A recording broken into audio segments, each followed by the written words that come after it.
I'm looking for Bigfoot enthusiast Ken Walker, who's also a world champion taxidermist whose work is on display at the Smithsonian. Dan Wayne is a documentary filmmaker who found out about this unique, fun individual and the fact that he wants to use his taxidermy knowledge to create a real-life representation of what Bigfoot would look like. And he brought so much creativity to this documentary film that includes claymation, it includes these very fun musical interludes that really tells a unique story about a guy going on this very unusual adventure.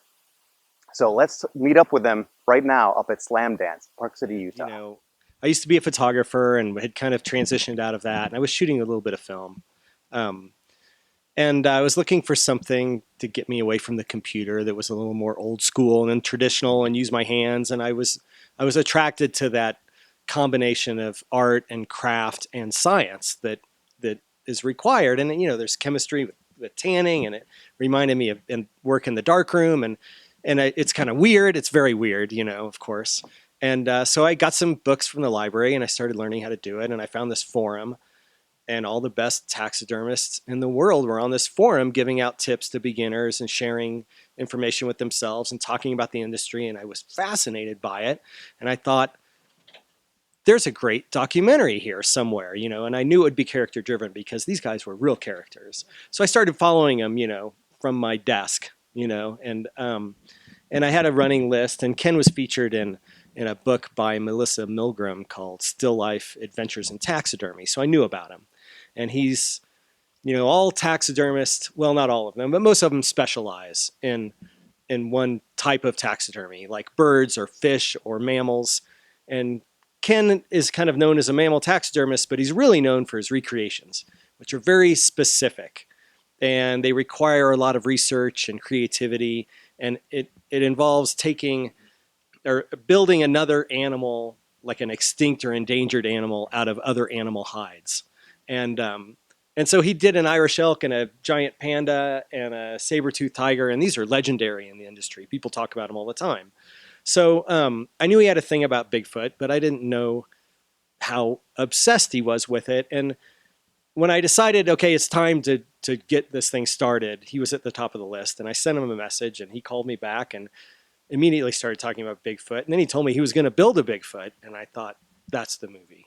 In the very beginning, Dan was kind of vague about, well, I want to do a documentary of somebody in the taxidermy industry, and would you be interested? Because I'm in, and then we got into the whole conversation about it, and I said, yeah, I'll do it,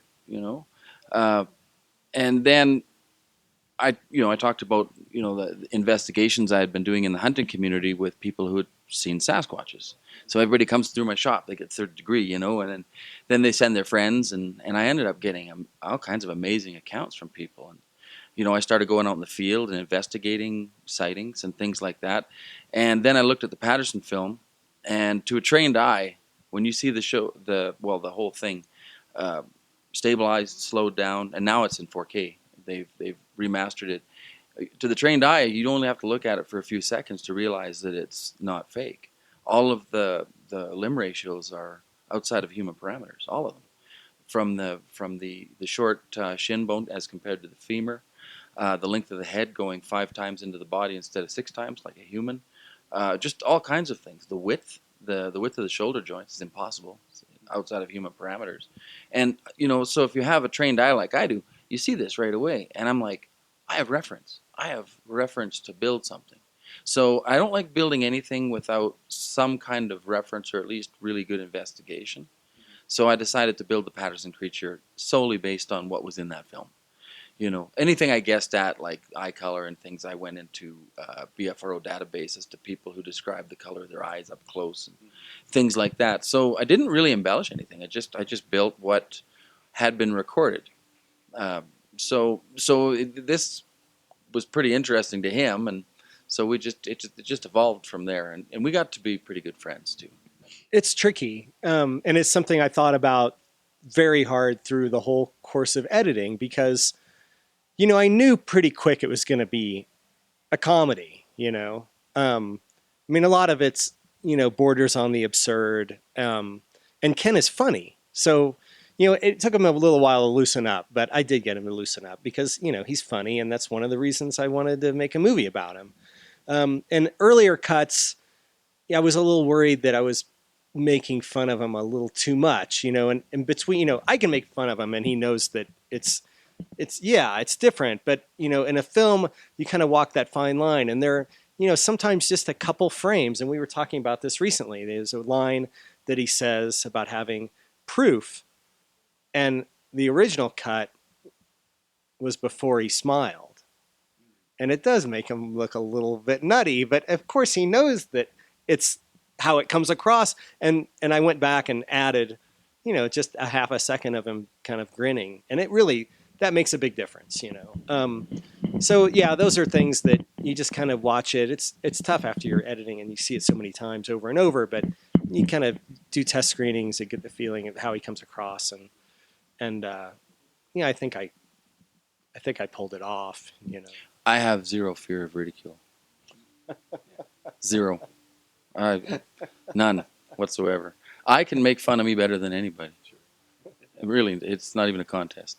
So no, I have, I just see things that way. Yeah. So that made things easy. I wanted to add other elements to it. It brings in another collaborative element to it, which makes it infinitely more interesting to me than just watching the same thing over and over. And the claymation was a natural thing because that's what Ken used to do. And we put that, intentionally wanted it in the beginning of the film so people would know it's okay to laugh. This is a funny story. And then as far as the montages of Ken working on the Bigfoot and with the foam and cutting, and to me, watching him do this work always kind of felt like a dance.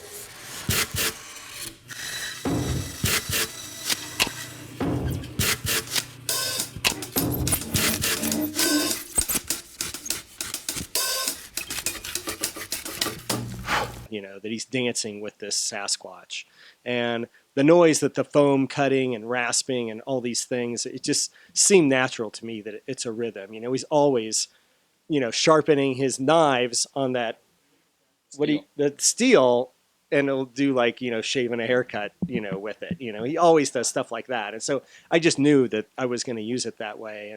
And so it was really fun, and another great collaboration to work with my composer to get those to come out right. And that was another highlight, was collaborating with the musicians. I had some of the greatest musicians in the world working on this movie. It was cool.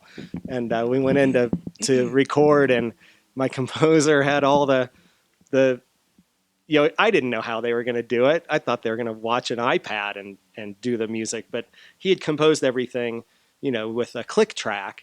And most of it, is 2 minutes long, each little piece. And he had it all spread out over the piano. And one is called Poop in the Freezer, and one's called Nipples. And I'm just like, it was pretty fun. I gave him guidelines, the way I had always kind of thought that it would sound. But I let him go with it. I've known him for a long time. He's super talented. And with those scenes that were cut like rhythmically to the sounds that Ken was using, I cut those together.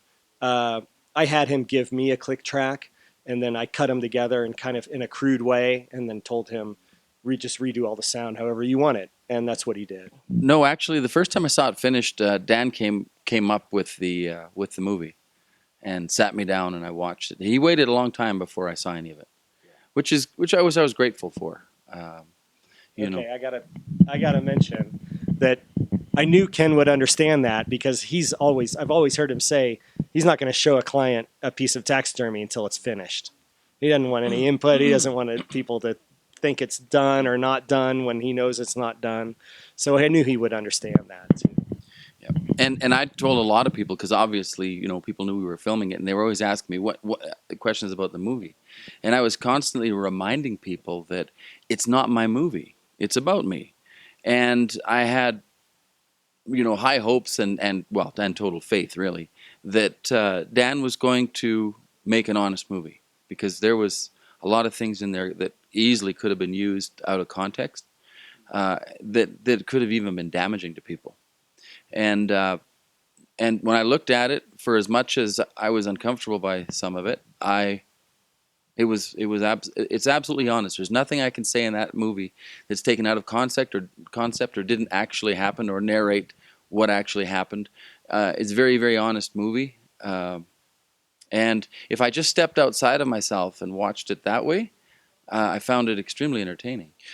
With the audience, well, I'm kind of I kind of have a lot of empathy. I can feel almost in the room, and it hits me a lot harder in a room full of people because I feel I get caught up in the whole connection. I connect with the audience, and that is a whole different experience. It always kind of felt like a Slamdance film, you know.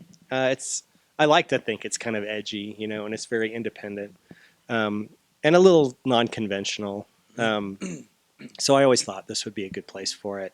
You know, I came to Sundance with a film that I shot in about '97, and these guys were just kind of getting going, and you know, a lot of people were laughing at them, and and I was guilty of doing that too. But it's amazing to see what the festival's grown into since then, and they really do a great job. Well, you know, I always tell people if you pick somebody that's interesting and hang out with them long enough, something's going to happen. And in this case, it did. You know, I was fortunate that I was there when it happened and I witnessed it. And to me, you know, I didn't have any choice but to include it if they were willing to, and they were. It was a life-changing event, and you know, in a way, it's kind of was a footnote because it's not really part of the big story. But I felt like I had to include it, and it kind of became kind of a part of the third act that way. Yeah, and there's a lot more to the story afterwards. You know, there was a time when I talked to Dan about whether it needed to be included, but there's a lot of things that happened afterwards that we're not going to talk about, and it literally had to be included. You know, and it's funny because I did an interview that they published yours but not mine, and they said, you know, everybody's looking for a message or a lesson in the movie. What and they said to me, what is the one message you take away from the film? And I just kind of thought about it for a minute, and I just wrote down, always believe in love, even if it doesn't believe in you. 1091 Media recently picked up the digital acquisition rights to this film, so it will be available as a digital download sometime soon. But also, the director is traveling around with this film. He'll be in Spokane, Washington, and Kansas City, as well as a bunch of different Canadian cities. So really, the best way to find out where you can find this film, head over to bigfurmovie.com.